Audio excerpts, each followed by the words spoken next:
ठीक है, तो जैसा कि आप सबको अभी तक पता चल ही गया है कि हमने 2 सर्विसेज़ लॉन्च करी हैं सीएससी के साथ। सबसे पहली है एफिडेविट्स, उसके बाद है रेंट एग्रीमेंट। आगे चलते हैं।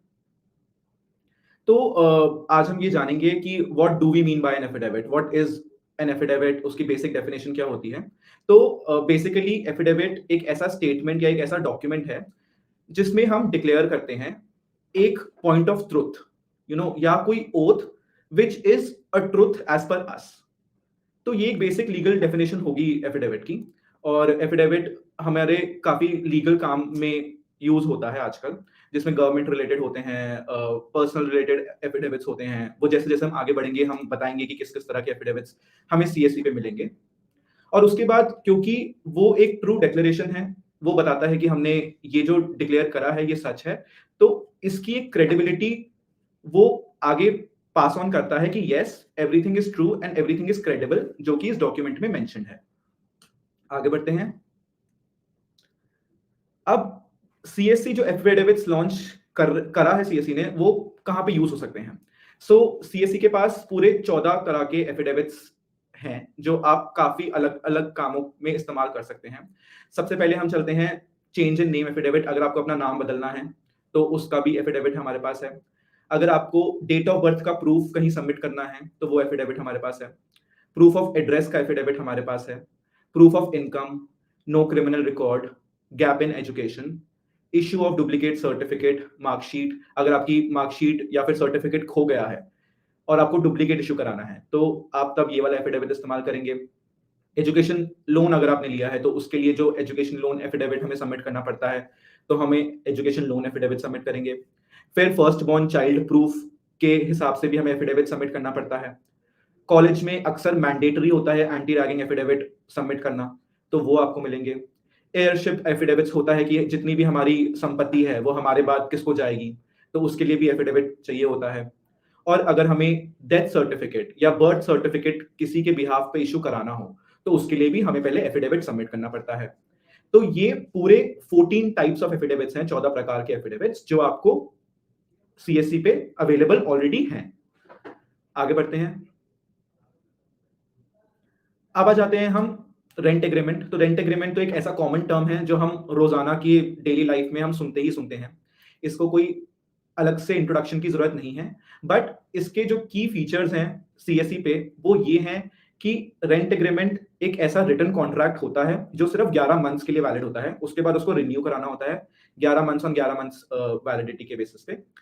और रेंट एग्रीमेंट इसलिए ज़रूरी होता है बिकॉज़ वो उस पूरी प्रॉपर्टी की टर्म्स एंड कंडीशंस को स्पेसिफाई करता है कि रेंट या किराया कितना होगा, उस प्रॉपर्टी का साइज़ कितना है, कितने बेडरूम्स हैं, कितने बाथरूम्स हैं, कितने हॉल हैं, उसका सिक्योरिटी डिपॉज़िट कितना होगा, और अगर मंथली रेंट हमें देना है, तो उस मंथली रेंट को हमें कौन-सी तारीख को देना पड़ेगा। तो ये सारे टर्म्स एंड कंडीशंस जो बहुत ही इम्पोर्टेंट होते हैं, एक किराएदार के लिए और एक ओनर के लिए जिसने अपना घर किराए में दिया हुआ है, उसके लिए ये चीज़ें बहुत ही इम्पोर्टेंट होती हैं और बहुत ही क्लियर कर देती हैं। तो रेंट एग्रीमेंट में ये सारी चीज़ें मिलेंगी। आगे चलते हैं। अब जैसे हमने पहली स्लाइड पे बताया कि किस-किस रेंट एग्रीमेंट होता क्या है। अब हम इस पे बात करेंगे कि रेंट एग्रीमेंट कौन बनवा सकता है। तो ये भी हमें पता ही है कि इसकी 2 पार्टीज़ होती हैं, ये 2 लोगों के बीच में बनता है। एक वो पार्टी जो अपनी प्रॉपर्टी रेंट पे देने के लिए इंटरेस्टेड है, और एक वो पार्टी जिसको रेंट में कोई प्रॉपर्टी चाहिए। तो जो रेंट में देने के लिए इंटरेस्टेड है, उसको बोलते हैं हम मालिक या ओनर ऑफ दैट प्रॉपर्टी। आप लैंडलॉर्ड भी सुनते होंगे। और जिसको किराए पे वो घर लेना है या वो प्रॉपर्टी लेनी है, उसको हम बोलते हैं किराएदार या भाड़ेदार, और हम टेनेंट भी उसको बोलते हैं। आगे चलते हैं। अब हम उसकी बात करेंगे कि सीएससी पे रेंट एग्रीमेंट और एफिडेविट बाकी हर जगहों से अलग क्या है और क्यों है। एफिडेविट और रेंट एग्रीमेंट तो आपको काफी जगह पे मिल जाएंगे, बट सीएससी ही क्यों? सबसे पहली बात तो ये है कि आपको मार्केट रेट से ये अफोर्डेबल रेट पे मिलेगा। मार्केट से कम रेट पे आपको सीएससी पे मिलेगा। उसके बाद जो आपका फॉर्मेट मिलता है मार्केट में, वो फॉर्मेट लीगल है और नहीं, वो आपको उसकी जानकारी नहीं होती। तो बाद में जाके वो आपके लिए ये मुश्किल हो सकती है कि वो बाद में होए कि ये तो वैलिड फॉर्मेट ही नहीं है जिसमें आप रेंट एग्रीमेंट या एफिडेविट बनवा सकते हैं। तो इसलिए सीएससी पे जो आपको एफिडेविट्स और रेंट एग्रीमेंट मिलेंगे, वो लीगल फॉर्मेट में मिलेंगे जो लॉ एंड ऑर्डर के लिए वैलिड हैं। और अकॉर्डिंगली जैसे ही आप रेंट एग्रीमेंट और एफिडेविट अप्लाई करेंगे, उसका ड्राफ्ट आपको इंस्टेंटली डाउनलोड होके मिल जाएगा। आपको कुछ घंटों की, कुछ मिनटों की या कुछ दिनों की वेट नहीं करनी पड़ेगी। आपको उसी टाइम तुरंत आपको इंस्टेंट डाउनलोड करके आपका ड्राफ्ट आपके पास मिल जाएगा। आगे बढ़ते हैं। जैसा कि हमने पहली स्लाइड पे बताया कि उसके की फीचर्स क्या हैं।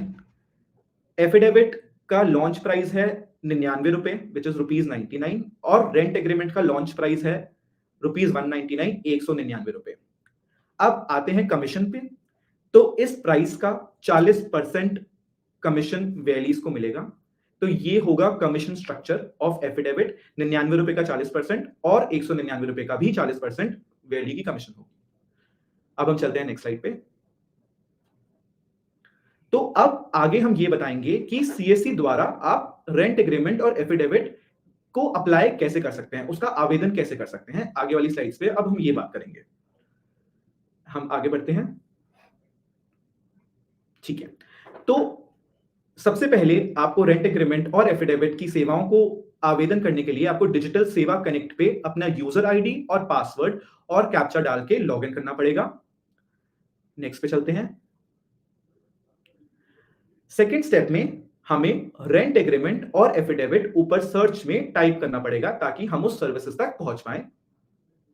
नेक्स्ट पे चलते हैं।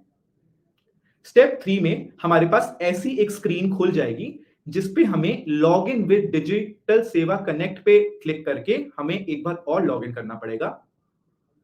इस लॉगिन के लिए आपको यूजर नेम और पासवर्ड की आवश्यकता और जरूरत नहीं है, वो आप पहले ही डिजिटल सेवा कनेक्ट पे दे चुके हैं। ये स्क्रीन आपको दिखेगी। इसके बाद चलते हैं। अब जैसे ही आप क्लिक पे क्लिक लॉगिन करते हैं, आपके सामने ये स्क्रीन आएगी जिसमें आप दो तरह से दोनों सर्विसेज को पे जा सकते हैं। सबसे पहला है आप न्यू एप्लीकेशन पे क्लिक करके उन सर्विसेज तक पहुंच सकते हैं, या फिर आपके राइट हैंड साइड पे एक सर्च का बार है, आप उस पे भी रेंट एग्रीमेंट या वो सारे प्रकार के एफिडेविट्स को क्लिक टाइप इन करके आप उन सर्विसेज तक पहुंच सकते हैं। ये दो तरीके हैं उन सर्विसेज तक पहुंचने के लिए। आगे बढ़ते हैं। स्टेप 4 है, जैसे ही आप न्यू एप्लीकेशन या फिर आप सर्च करेंगे तो आपको ये एक स्क्रीन दिखेगी जिसमें रेंट एग्रीमेंट और बाकी 14 तरीके के जितने भी एफिडेविट्स हैं, other 14 types of affidavits along with rent agreement आपको यहां पे विजिबल हो जाएंगे और आप as per the customer request उस सर्विस को अप्लाई कर सकते हैं उसके बिहाफ पे। जैसे ही आपको पता चला कि कौन सा एफिडेविट कस्टमर को बनवाना है या फिर रेंट एग्रीमेंट बनवाना है, आप उस पर्टिकुलर एफिडेविट के नाम पर क्लिक करेंगे। जैसे हमें पहले देखा कि हमारे पास 14 तरीके के हैं, change in name, proof of address, proof of date of birth. तो ये सारे एफिडेविट्स अब आपको यहाँ पे मिल जाएंगे और जैसे ही आप इन सब में से किसी भी एफिडेविट या रेंट एग्रीमेंट पे क्लिक करते हैं, आपको 1 से 2 बेसिक क्वेश्चन का आंसर करना पड़ेगा, जैसे उस कस्टमर का जेंडर या डेट ऑफ बर्थ क्या है। वो स्टेप 5 और स्टेप 6 में कवर हो जाएगा। अब आगे बढ़ते हैं हम। आगे बढ़ने के बाद हमारे पास ये प्रोसीड टू अप्लाई की एक स्क्रीन आएगी जिसमें हमें प्रोसीड टू अप्लाई का बटन क्लिक करना है ताकि हम आगे बढ़ पाए। प्रोसीड टू अप्लाई का बटन क्लिक करते ही ओटीपी हमें कस्टमर का मोबाइल नंबर और ओटीपी डालना पड़ेगा, जो आप स्टेप 8 में देख रहे हैं। आगे बढ़ते हैं स्टेप 9 पे। जैसे ही आप कस्टमर का मोबाइल नंबर और ओटीपी स्टेप 8 पे डाल देंगे, वैसे ही आपके सामने एक एप्लीकेशन फॉर्म खुल जाएगा ताकि उसकी जो बाकी डिटेल्स हैं आप वो सब फिल आउट कर सकें और ये डिटेल्स बहुत ही बेसिक और बहुत ही क्विक होंगी। आगे बढ़ते हैं। अब स्टेप 10 पे जितनी डिटेल्स हमने एप्लीकेशन फॉर्म पे डाली हैं, हमें उसका एक प्रीव्यू आ जाएगा जिसको हम पढ़ के ये देख सकते हैं कि क्या वो इंफॉर्मेशन सही है या हमें उसको एडिट करने की जरूरत है। अगर हमारे पास वो इंफॉर्मेशन सारी सही है, वो हमें आपको जैसे स्क्रीन पे दिखाई दे रहा है, इस स्क्रीन पे आपको वैसे ही फॉर्मेट में दिख जाएगी जिस फॉर्मेट में एफिडेविट सबमिट होना है। अगर वो सही है तो हम उसको सबमिट कर देंगे। अगर उसमें कुछ अपडेट की रिक्वायरमेंट है तो हम एडिट करके वापस एप्लीकेशन फॉर्म में भी जाकर चेंज करके वापस सबमिट कर सकते हैं। अब हम सबमिट पे क्लिक करेंगे और पहुंचेंगे स्टेप 11 पे। स्टेप 11 पे हम सीएससी वॉलेट के थ्रू पेमेंट करेंगे। ये वही पेमेंट है जो एफिडेविट के लिए ₹99 और रेंट एग्रीमेंट के लिए ₹199 है। ये पेमेंट करने के बाद स्टेप 12 पे हम आगे बढ़ेंगे। स्टेप 12 पे आपकी एप्लीकेशन सबमिट हो जाएगी और आप उसी टाइम पे डाउनलोड एफिडेविट पे क्लिक करके अपना एफिडेविट को ले सकते हैं। आपका एफिडेविट यहां पे आपको मिल जाएगा उसी टाइम।